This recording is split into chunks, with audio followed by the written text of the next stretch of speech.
जी हाँ, अमीर और गरीब की सोच में क्या अंतर होता है, इस बात को समझाने आई हूँ। इस बात को समझने के लिए मैं आपको एक कहानी सुनाने जा रही हूँ। एक गरीब इंसान होता है जिसके घर के सामने एक बहुत बड़ा अमीर का बंगलो होता है। वह उसे देखकर हर पल रोता रहता है कि हे भगवान, इससे इतना अमीर और मुझे इतना गरीब क्यों बनाया।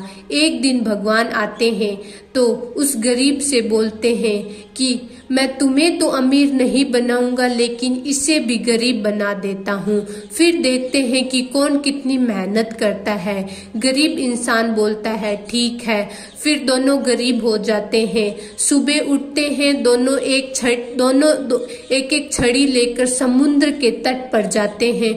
दोनों उस छड़ी से दो दो मछलियां पकड़ते हैं और जो गरीब इंसान होता है वह अपने घर आता है और दोनों मछलियां पकाता है और खा लेता है। लेकिन जो अमीर इंसान होता है वह घर आता है, एक मछली पकाता है और दूसरी मछली को बाजार में बेचकर एक नई छड़ी खरीद कर लाता है।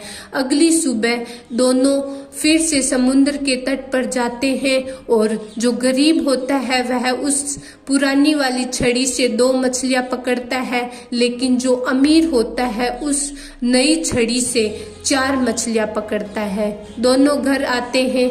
गरीब इंसान दोनों मछलियां पका कर खा जाता है, लेकिन जो अमीर होता है वह एक मछली को पकाता है लेकिन 3 मछलियों को बाजार में बेचता है। इस कहानी से हमें यह शिक्षा मिलती है कि गरीब इंसान जितना कमाते हैं उतना सारा खर्च कर देते हैं, लेकिन जो अमीर लोग होते हैं जितना कमाते हैं उससे डबल वह इन्वेस्ट करते हैं। इसलिए